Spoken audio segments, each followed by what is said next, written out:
He had his 4 GoPros and then a sign that said there are only 2 genders, and you can actually see that on my personal profile.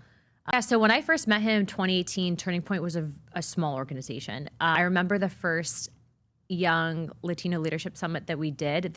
I walked into the room and there was maybe 25 people in the room.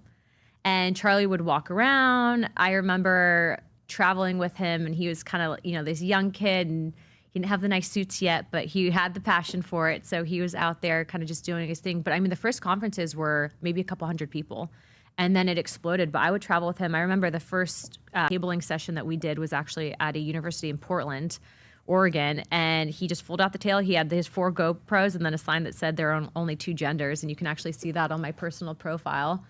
Working with him, it's interesting because when I found out about what had happened with Charlie, I was actually, ironically enough, sitting in my office doing a interview on the assassination of John F. Kennedy, and I heard it, and then I saw it, and then I called over to Tyler and realized that he probably wasn't going to make it. There are only 2 genders.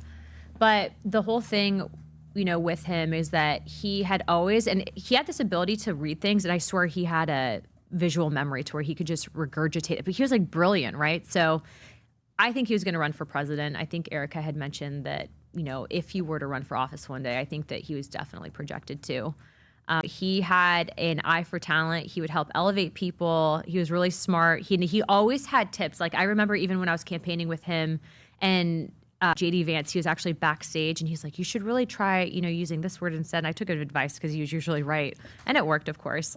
But he was an awesome guy. He's a really good guy. He was one of a kind. I was like, why are you talking to this 23-year-old guy? So why am I talking to? I said, this guy's going to be the president. Yeah. He says, I think this guy is going to be the president one day. And I'm at his event, and I said, hey, just out of curiosity, what you're doing here, tell me about the ratios, percentages.